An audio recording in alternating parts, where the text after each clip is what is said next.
Hey, how you doing? Justin here. Today we are checking out Grange by ZZ Top. Surely one of the most classic rock songs of all time, written way back in 1973 before I was even born, and it's still getting loads of radio play. It's just a fabulous tune. Mostly based around this kind of little bluesy riff in the key of A. So we're going to be checking that out and some of the variations. I'll also show you what's played underneath the solo. We're not going through the whole solo today, and I'll show you that cool little breakdown riff as well. So let's get to a close-up and check out the riff.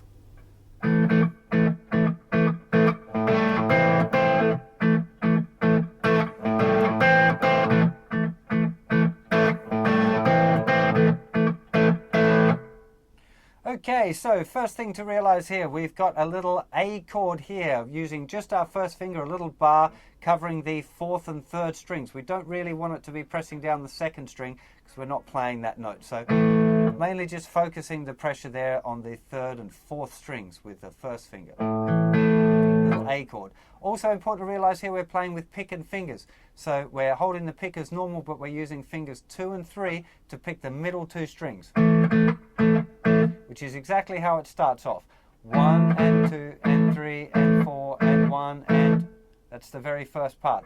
Now also note here that I'm using my fingers 2, 3 and 4 to sit down on the strings. I'm also releasing the pressure of the first finger at that point in between the notes. So 1 and mute and mute and mute and... It's really important that you get those notes nice and tight. And we finish off with, which is playing the bass note with the pick. Now little finger is down on the 5th fret of the 4th string. Gives this nice little clash between the notes G and A. So bass, chord, bass. Now little finger moves over to the 5th fret of the 3rd string, and then bass note again. So just that first 2 bars.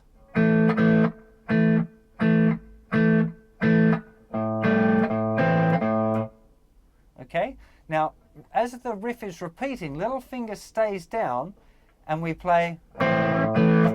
So we play the bass note, this string, all of that together, and little finger does like a little bend. It's not like a proper like big bend like that, it's just a little curl, quarter of a tone probably.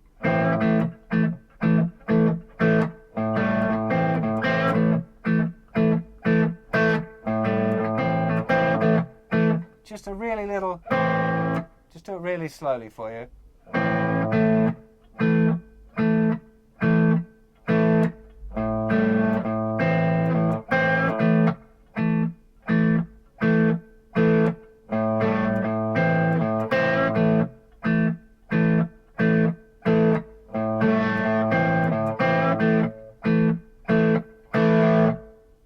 It's all about getting that sitting in the pocket, but there are many variations on the record. So, and if you hear them do it live, it's a lot heavier sort of guitar sound and a lot more variation. So I'd start with this.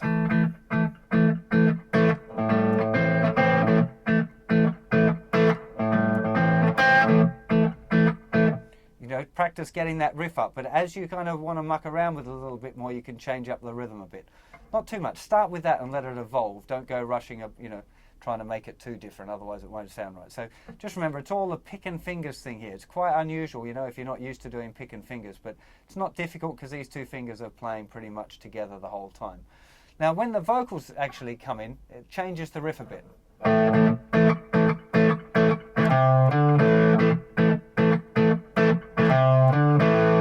So we've got this C, D, which is 2nd finger, 3rd fret of the 5th string, playing the note C, little finger stretching up to the note D, which is the 5th fret.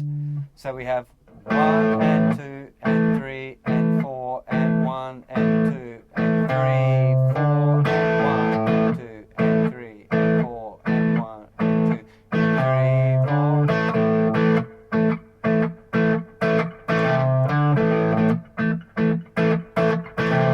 4. And that's where you can start mucking around, because sometimes that's going to hit a gear.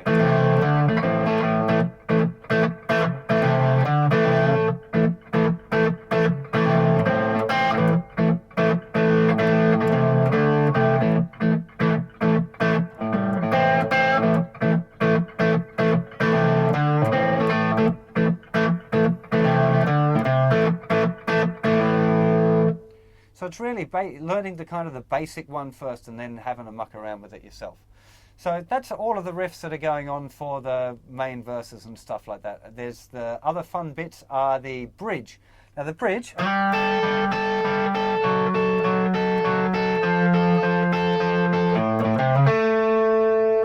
we've got here the 3rd finger on the 5th fret of the 4th string, and little finger is going to stay on the 5th fret of the thinner string.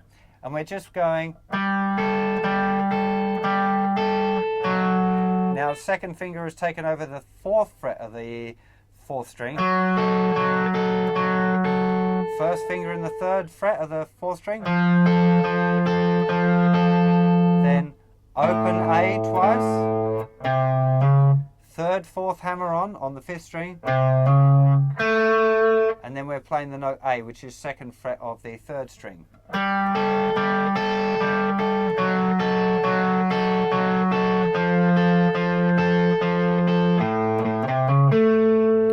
And note that these are crotchet triplets, so with a pulse, 2, 3, 4.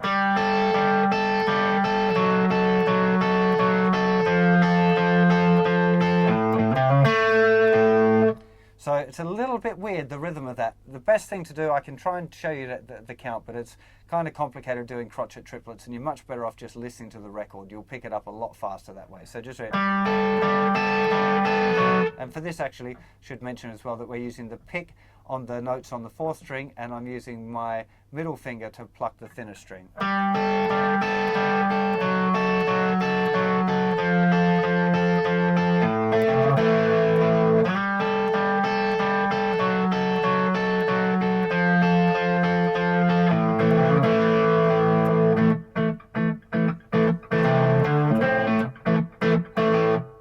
Now, the other big part of this tune is the solos.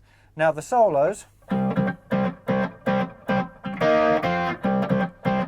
that's the rhythm part, which is C, but he's just not playing. I guess if you're going to do chords, would be C, E flat, F.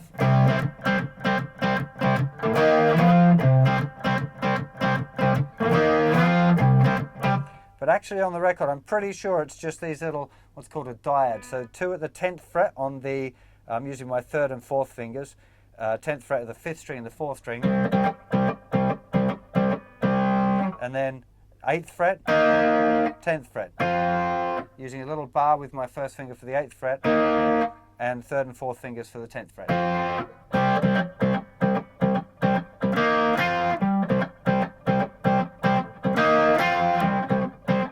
I'm using fingers and then pick for those two, but it wouldn't really matter if you were doing that or the chord.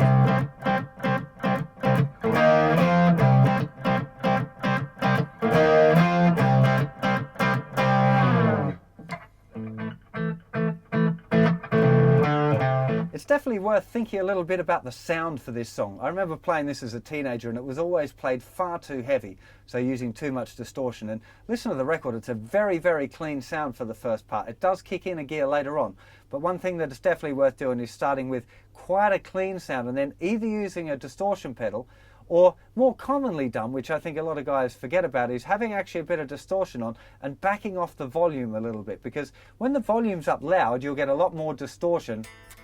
Oh, he says, forgetting to turn the pickup selector on. It's quite heavy, but just turning the volume back to like 7 to clean the sound up a whole lot, and that makes such a big difference to the kind of the the texture of the tune is to have that difference between the really clean sound and the slightly heavier sound. So either put your distortion on and back your volume off, or play it clean, and then when it gets to the heavier part, kick on your distortion pedal and it'll be rocking. Fantastic tune. If you want to muck around with the solos, it's mostly C minor pentatonic. If you're transcribing it yourself, that's kind of where you want to start. And if you want to improvise, again, C minor pentatonic, C blues kind of scale would be the place to go for that. And it's great fun to improvise, great to play with a band. Very difficult to sing, to get that low. I didn't even, well, I did attempt it when the camera wasn't rolling, but it was sounded pretty stupid, so I didn't try and sing this one because it's really low, so you need a singer that can get right down there if you're going to be doing this one in a band. Hope you enjoy playing this tune. I think it's a real cracker, and I'll see you for another lesson very soon. Take care of yourselves. Bye-bye.